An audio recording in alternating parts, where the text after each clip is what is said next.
Karong adlaw, gusto na kong tun-an ang pulong sa Dios sa sermon nga giuluhan, kinsa ang imong amahan. Tuguti ko nga isulti kaninyo ang usa ka storya nga nahitabo sa United States. Usa ka nag-inusarang inahan nanganak og usa ka bata. Sa iyang pagdako, siya anaa sa kindergarten. Ug ang magtutudlo nangutana kaniya, kinsa ang imong amahan? Ang bata wala pasukad, makakita sa iyang amahan. Mao nga naulaw siya sa pangutana. Apan sa elementarya, ang magtutudlo nangutana kaniya sa samang pangutana. Kinsa ang imong amahan? Gitubag sa bata ang tanan nga ubang mga pangutana nga masaligon og milabaw sa akademiko. Apan ang pangutana, kinsa ang imong amahan, nagsamok sa iyang kasing-kasing.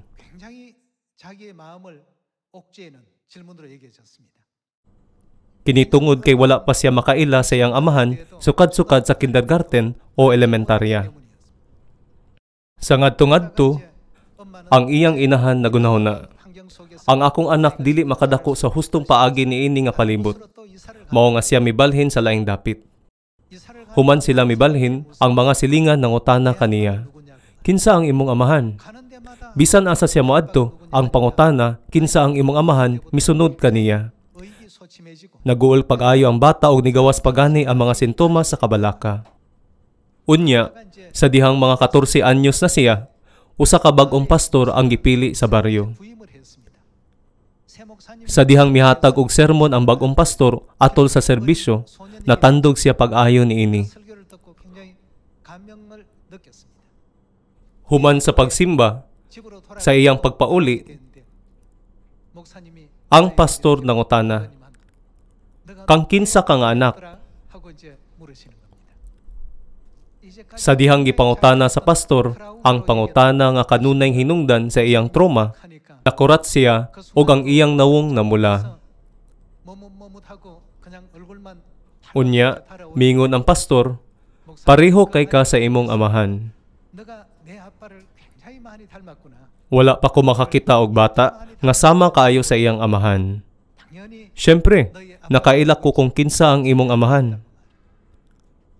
Pagkadungog niini, misamot nga namula ang nawong sa bata. Ang pastor, samtang gidasig ang bata, mingon, ang amahan nga akong gihisgutan, mao ang Dios. Kamayong kay ka sa Dios. Sukad niya itong adlaw, ang bata nakalingkawas gikan sa tabil sa kangitngit. Nalipay kay siya sa pagkahibalo nga ang Dios mao ang iyang amahan. Kini usa ka tinuod nga storya.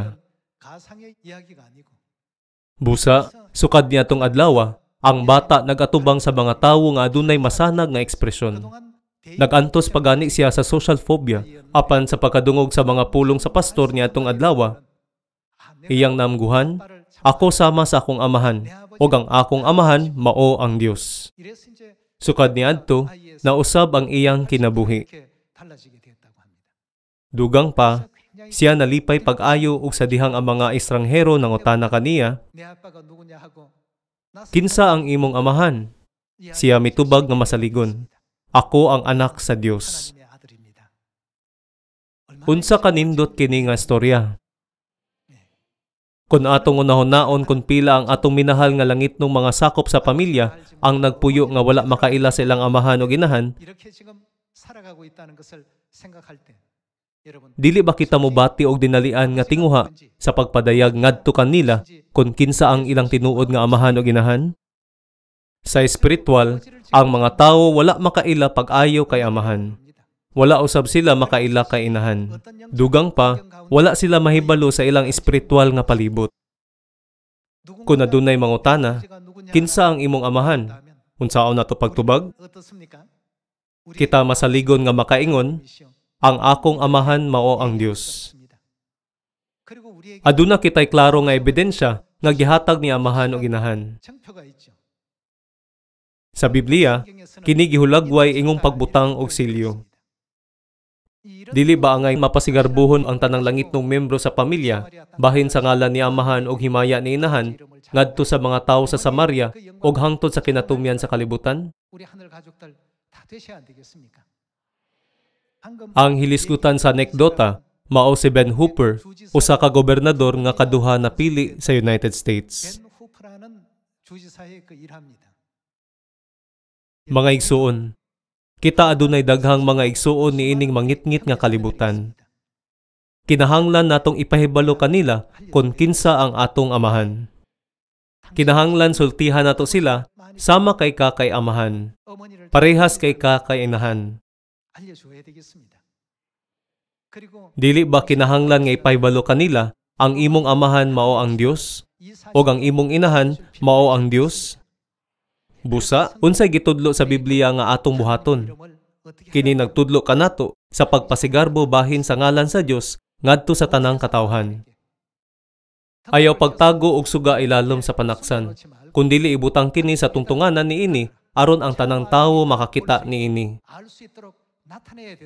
Dili ba kini ang gitudlo kanato sa Biblia? Pangitaon nato ang ebidensya sa Biblia nga ang atong amahan mao ang Dios. Una, atong tan-awon ang Hebrews chapter 12. Hebrews chapter 12 verse 8. Kung dili kamo kastiguhon sama sa gihimo sa Dios sa tanan niyang mga anak, dili kamo tinuod nga mga anak niya kun dili mga anak sa gawas. Ang atong mga tawhanong amahan nagkastigo kanato og gitahod ta sila. Dili ba mas labi pang dawato nato ang pagkastigo sa atong espirituhanong amahan aron makabaton kitag kinabuhi? Kita adunay tawhanong amahan nga naghatag sa unod ug usa ka espirituhanong amahan nga naghatag sa espiritu. Aron masabtan ang espirituhanong kalibutan, dili ba kinahanglan nga tun-an ang pulong sa Dios? Busa, dili natoy kalimod ang kamatuoran nga kita adunay amahan sa atong mga espiritu. Kita adunay espirituhanong amahan. Og kinsa pa ang anaa sumala sa Galatians chapter 4, kita adunay espirituhanong inahan. Busa, sumala sa 2 Corinthians chapter 6 verses 17 ngadto sa 18, unsay tawag nato? Gitawag kita nga mga anak sa Dios. Karong panahon na, ang mga simbahan sa kalibutan nag-ingon usab nga sila mga anak sa Dios. Bisan pa niana, ang Dios mihatag kanato og klaro nga prueba nga kita ang iyang mga anak. Gibutang ni amahan ang iyang silyo sa atong mga agtang. Pinaagi sa unsa? Pinaagi sa dugo sa pagsaylo. Ang mga relasyon sa pamilya na porma pinaagi sa dugo. Busa, kini gitawag nga usa ka relasyon sa dugo. Atong tan-awon ang Exodus chapter 12.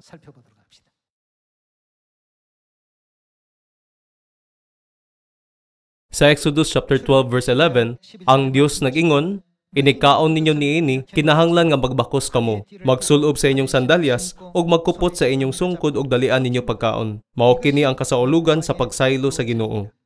Verse 12, nianang gabiuna, "Suruyon ko ang Ehipto, ug pamatyon ang tanang panganeng anak sa tawo ug sa mananap. Silutan ko ang tanang Diyos sa Ehipto. Ako ang Ginoo. Ang dugo maoy, kini mao ang dugo sa nating karnero sa pagsaylo. Og unsa kini nga dugo? Sa Ingles nga Biblia, kini nahisulat nga kini mahimong usa ka ilhanan. Sa laing pagkasulti, usa ka marka o usa ka pirma. Ang dugo mo'y ilhanan sa mga balay nga inyong gipuy-an. Inig kakita ko sa dugo, sayloan ko kamo ug walay kadaot nga moabot kaninyo inig kastigo ko sa Ehipto. Kining adlaw, mahimong halandumon alang kaninyo. Sa ulugan ninyo kini ug sa tanan ninyong kaliwatan aron pagpasidungog sa Ginoo. Himuon kini ingon nga tulumanon sa tanang panahon. Unya, kang kinsang ilhanan, nagrepresenta ang dugo sa nating karnero sa pagsaylo. Kini nagrepresenta sa ilhanan sa Dios. Tungod kay kini ang pirma sa Dios, sa panahon sa baong kasabutan, ipasiugda ni Hesus ang gabii sa pagsaylo. Kining kupa mao ang bag-ong kasabutan sa Dios. Tiniman-an sa kong dugo nga giula alang kaninyo. Busa, sanglit ang dugo sa nating karnero sa pagsaylo, nagrepresenta sa dugo sa Dios. Gipanalipdan sa Dios ang maong mga balay o ang tiglaglag nga anghel, wala magpadalag katalagman kanila. Gilangkuban sila sa marka sa Dios, nga nagpaila, walay katalagman nga moabot ni ining dapita. Nasilyo na kini sa atong mga agtang. Bisan to dili nato kini makita sa atong pisikal nga mga mata, ang tiglaglag nga mga anghel o ang maghuhukom nga mga anghel, klarong makakita ni ini. Karon, isip pinili sa Dios, kita naglakaw sa dalan sa pagtuo. Nagsunod sa dalan sa baong kasabutan, ang dalan ni Amahan, ang dalan ni Inahan, o ang dalan sa Hari. Busa, angay natong ipasigarbo kini. Kung adunay mangutana, kinsa ang imong amahan? Ayaw pagduha-duha sa pagtubag. Ang akong amahan mo ang Dios, nga ang ngalan sa panahon sa Espiritu Santo, mao si Kristo ang sanghong. 2,000 katuig ang milabay, sa panahon sa anak, ang iyang ngalan mao si Hesus. Ang akong amahan gitawag sa ngalan nga Jehova sa panahon sa amahan. Kinahanglan natong isulti kini nga masaligon. Kadtong nagsaulog sa pagsaylo lamang ang adunay katungod sa pagtawag sa Dios Amahan o Inahan. Atong susihon pa kini og dugang pa. Mupadayon kita sa Matthew chapter 26. Atong tan-awon ang Matthew chapter 26 verse 17. Sa unang adlaw sa kasaulugan sa pan nga walay patubo, ang mga tinun-an miadto kang Hesus ug nangutana kaniya, asa man nimo gustong ipaandam kanamo ang panihapon sa kasaulugan sa pagsaylo? Verse 18, si Hesus miingon kanila, adtuan ninyo ang usa ka tawo dito sa syudad ug ingna siya. Ang magtutudlo nag-ingon, miabot na ang akong oras. Ako ug ang ako mga tinun-an maghimo sa kasaulugan sa pagsaylo didto sa imong balay. O gibuhat sa mga tinun-an, ang gingon Hesus kanila o giandam nila ang panihapon. Atong tan-awon ang senaryo sa pagsaulog sa pagsaylo sa verse 26. Verse 26, samtang nangaon sila, mikuha si Hesus sa pan. Nagpasalamat sa Dios o gipikas-pikas niya kini o gihatag sa iyang mga tinun-an. Og miingon siya, dawatan ninyo kini og kana. Kini mao ang akong lawas. Unya gikuha niya ang kupa. Nagpasalamat sa Dios. Kini nga kupa adunay sulod nga bino sa pagsaylo. Gikuha niya ang kupa ug nagpasalamat siya og gihatag kanila, inom kamong tanan niini. Siya miingon, kini mao ang akong dugo nga naglig-on sa kasabutan. Ang akong dugo nga gipaagas alang sa daghan aron sa pagpasaylo sa mga sala. Pinaagi sa pan og bino sa pagsaylo. Gipadayag ni Hesus ang kahulugan sa iyang unod ug dugo. Kadtong nasilyuhan sa dugo ni Kristo sa ilang mga agtang kinahanglan dili gayud makalimot nga ang ilang kinabuhi karon mao ang kinabuhi sa usa ka hari. Tungod kay ang atong amahan mao ang Dios, unsaon nato pag kinabuhi ang atong kinabuhi? Dili ba kita angay nga tawgon nga mga anak sa Dios? Ingong mga anak ni Amahan o Inahan, dili ba kita angay magkinabuhi nga ngayan isip ilang mga anak sa pulong, lihok, hunahuna og pamatasan? Atong tan-awon ang Revelation chapter 7 verse 1. Tapos ni ini, nakita ko nga nagtindog sa upat ka eskina sa kalibutan ang upat ka anghel nga nagpugong sa upat ka hangin ni ini, aron walay hangin nga mohuro sa yuta, sa dagat ug sa bisan unsang kahoy. Unya nakita ko ang laing anghel nga mikayab gikan sa sidlakan. Dala niya, unsay iyang gidala? Ang igsisilyo nga iya sa buhing Dios. Misinggit sa ngadto sa upat ka anghel nga gihatagan sa Dios og gahom sa pagdaot sa yuta ug sa dagat. Miingon siya, ayaw hilabti ang yuta, ang dagat ug ang kakahuyan, hangtod nga ang mga sulugoon sa atong Dios kapatikan namo sa ilang agtang. Dinhi, kini nagpakita nga ang anghel nga adunay silyo sa Dios, nagpakita gikan sa nasod sa sidlakan, ug miingon sa upat ka mga anghel, ayaw hilabti ang yuta, ang dagat ug ang kakahuyan, Hangtod nga ang mga sulugoon sa atong Dios kapatikan namo sa ilang agtang. Karon, atong ablihan ang Revelation chapter 22, mahitungod ni adtong nasilyuhan sa ilang mga agtang. Atong tan-awon ang Revelation chapter 22 verse 1. Gipakita usab sa anghel kanako ang suba sa tubig sa kinabuhi nga nagpangidlap daw kristal. Nagikan ang maong suba sa trono sa Dios ug sa nating karnero. Midagayday kini sa taliwala sa dalan sa syudad. Sa isikadaplin sa suba, may kahoy nga naghatag sa kinabuhi nga namungag kausa matag bulan ug ang mga dahon niini tambal alang sa kanasuran. Walay bisan unsa nga tinunglo sa Dios nga makaplagan diha sa syudad. Anaa sa syudad ang trono sa Dios ug sa nating karnero ug simbahon siya sa mga alagad niya. Makakita sila sa nawong niya ug ang iyang ngalan. Asa man ang iyang ngalan? Sa unsang paagi nga ang iyang ngalan anaa sa ilang mga agtang. Sumala sa Revelation chapter 7, asa gibutang ang selyo sa Dios? Gibutang kini sa ilang mga agtang.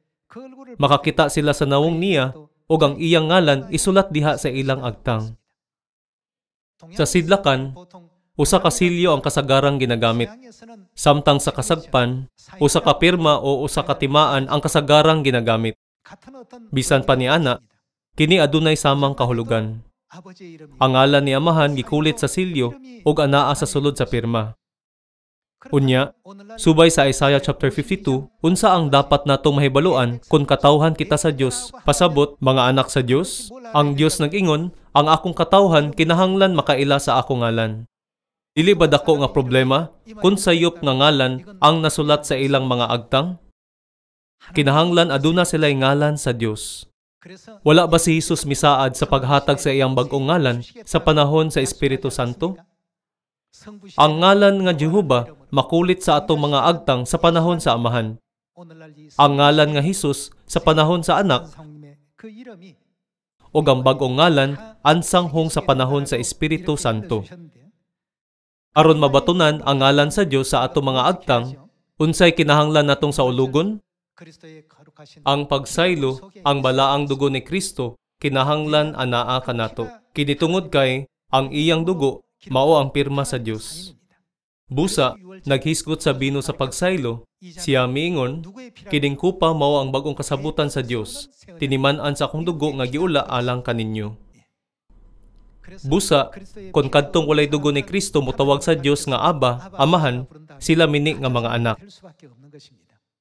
Balikan nato ang Revelation chapter 22 verse 3. Revelation chapter 22, walay bisan unsa nga tinunlo sa Dios nga makaplagan diha sa syudad. Anaa sa syudad ang trono sa Dios ug sa nating karnero ug simbahon siya sa mga alagad niya. Makakita sila sa nawong niya ug ang iyang ngalan isulat diha sa ilang agtang. Didto wala nay gabii ug dili na sila magkinahanglan og mga suga o kahayag sa adlaw kay ang Ginoong Dios mao may ilang kahayag ug unsa ilang buhaton maghari sila hangtod sa kahangturan. Dili lang si bisan kinsa ang makahari, kundili kadto lamang adunay ngalan sa Dios nga nakulit sa ilang mga agtang. Unsa ang gigamit sa Dios sa pagmarka sa iyang ngalan sa ilang mga agtang? Sumala sa Exodus chapter 12, kini mao ang dugo sa nating karnero sa pagsaylo. Gisugo sila sa Dios nga ibutang ang dugo sa mga kilid ug sa ibabaw sa mga pultahan. O kini nahimong usa ka ilhanan. Ang dugo sa Dios nakapahimo sa tanang katalagman sa paglabay kanila. Unsa ang girepresenta niini? Kini nagrepresenta sa ngalan sa Dios. Ang mga magahari hangtod sa kahangturan, sila mao ang nagkulit sa ngalan sa Dios sa ilang mga agtang. Katong wala makabaton sa iyang ngalan, dili makaambit sa himaya sa paghari hangtod sa kahangturan. Atong tan-awon ang 1 John chapter 2 bahin niini.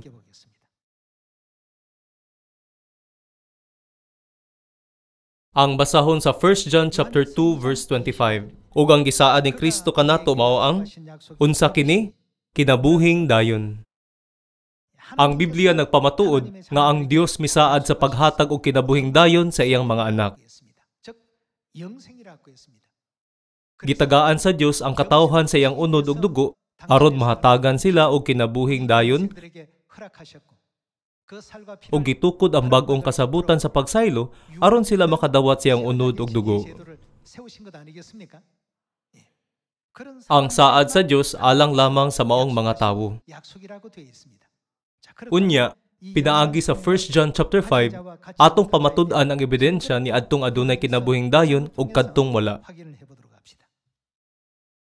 Atong tan-awon ang 1 John chapter 5 verse 11. Ang pagpamatuod mao kini, ang Dios naghatag kanato. Unsa ang gihatag sa Dios kanato? Ang pagpamatuod mao nga ang Dios naghatag kanato og kinabuhing walay katapusan. Ang mga tawo nag-ingon, kung kita motuo, kita makadawat sa kinabuhing dayon. Apan, dili ba ang Dios nagtukod sa mga regulasyon sa bag-ong kasabutan aron kita makaambit sa unod ug dugo ni Kristo? Imbis nga makadawat sa kinabuhing dayon pinaagi lamang sa pagtuo? Unsa kini nga kamatuoran? Iyang gitudluan ang iyang mga anak sa kamatuoran sa kinabuhi ang pagsaylo. Ang mukaon sa kong unod ug moinom sa kong dugo may kinabuhing walay katapusan ug banhawon ko siya sa katapusang adlaw. Kini nahisulat sa John chapter 6 verse 54. Unya, unsa ang pagpamatuod sumala sa 1 John chapter 5 verse 11? Unsa ang gihatag sa Dios kanato? Unya, kay kinsa ang 1 John chapter 2 nag-ingon ang kinabuhing dayon gihatag? Ang kinabuhing dayon mao ang saad sa Dios ngadto sa iyang mga anak ug kini gihatag kanato pinaagi sa pagsaylo. Sa Exodus chapter 12, nagsugo ang Dios nga ang dugo sa nating karnero sa pagsaylo himuon. Ug sa 1 Corinthians chapter 5 verse 7, wala ba nahisulat si Kristo ang atom nating karnero sa pagsaylo? Sa katapusan, kana nga dugo maoy ilhanan sa Dios. Kini ang silyo sa Dios, ang iyang pirma. Mao nga ang tanang katalagman mosaylo ug matawag nato ang Dios nga Aba, Amahan. Sa Revelation chapter 22, unsay anaa sa agtang ni ato maghari hangtod sa kahangturan, sa mahimayaong kalibutan diin walay kamatayon? Ang ngalan sa nating karnero nahisulat diha kanila. Kinahanglan aduna sila ni ana nga ngalan. Unya, angay bang mahibaluan sa katawhan sa Dios ang ngalan sa Dios o dili? Kinahanglan mahibaluan nila kini. Atong tan-awon ang Isaiah chapter 51 verse 7.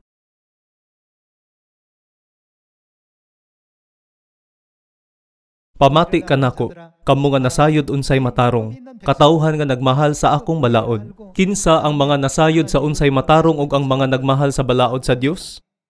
Dili ba sila ang katawhan sa Dios, mga anak sa Dios? Ayaw kahadluki ang pagtamay sa katawhan ug ayaw ikaguol ang ilang pagbaybiay. Kanon sila sa anunugba sama sa bisti, ug kutkuton sila sa ulod sama sa panapton gikan sa balhibo sa karnero. Apan ang kaluwasan nga akong ihatag mulungtad hangtod sa hangtod, ug alang kini sa tanang kaliwatan. Mahitungod sa mga anak sa Dios, magpadayon kita sa chapter 52 verse 5. Ug karon sa Babylonia, mao lamang gihapon ang nahitabo. Giulipon kamong akong katawhan sa wala lamay bayad-bayad. Nang hambog ang mga pangulo nga nagmando kaninyo ug nagpunay silag tamay kanako. Apan masayran ra unya ninyo nga ako mao ang Dios. Ang mga anak sa Dios anaa usab sa kategorya nga akong katawhan. Ang mga anak sa Dios kinahanglang mahibalo sa ngalan sa Dios. Karon, kun mangutana kita, unsa ang ngalan sa Dios sa panahon sa Amahan? Ang bisan kinsa nga nakasabot sa Biblia, bisan gamay lang makaingon og Jehova. Unsa man pud sa panahon sa anak, moingon sila Jesus. Unya, unsa ang ngalan sa Dios sa panahon sa Espiritu Santo? Wala sila nahibalo. Dili ba kini ang Espiritu Santo lamang? Dili ba kini ang magtatambag? Wala kita nagpuyo sa panahon sa Amahan, ni sa panahon sa anak, kundili sa panahon sa Espiritu Santo. Unya, angay ba natong mahibaluan ang ngalan nga gamiton sa Dios sa panahon sa Espiritu Santo? O maayo ba nga dili mahibalo sa ngalan? Kinahanglan mahibaluan nato ang ngalan. Sa diha lamang nato mailhan kung ang ngalan sa Dios o ang ubang ngalan sa ubang Dios nakulit sa ato mga agtang. Mao nga si Jesus miingon, walay nakaila sa akong bag-ong ngalan gawas sa nakadawat niini. Ang dili pagkahibalo sa ngalan ni Kristo ang sanghong, ang bag-ong ngalan mahimong makauulaw. Dili ba mas makauulaw pa kung dili ka mahibalo sa ngalan ni inahan? Mao nga ang Dios nagsulti kanato sa pagpasigarbo mahitungod sa ngalan sa Dios. Atong ablihan ang Psalms chapter 20 ug pamatud-an kini. Atong tan-awon ang Psalms chapter 20 verse 7.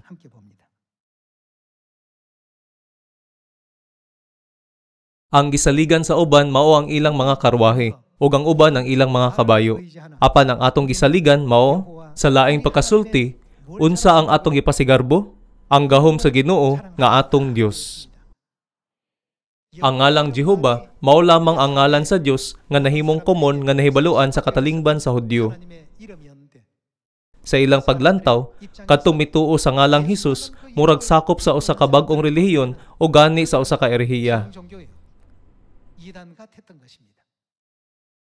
Ang katawhan sa Judaismo wala nahibalo nga ang panahon na usab gikan sa panahon sa amahan ngadto sa panahon sa anak. Ingon ni ana ang kahimtang niining panahon na. Ang panahon sa Espiritu Santo nagsugod sa dihang ang mga sanga sa kahoy igera na humok ug nagsugod na kinig pangudlot. Bisan pa, daghang mga tao ang wala pa nahibalo nga ang panahon na usab. Niini nga panahon, unsa ang kinahanglan natong buhaton sa ngalan sa Dios? Kinahanglan natong ipasigarbo kini.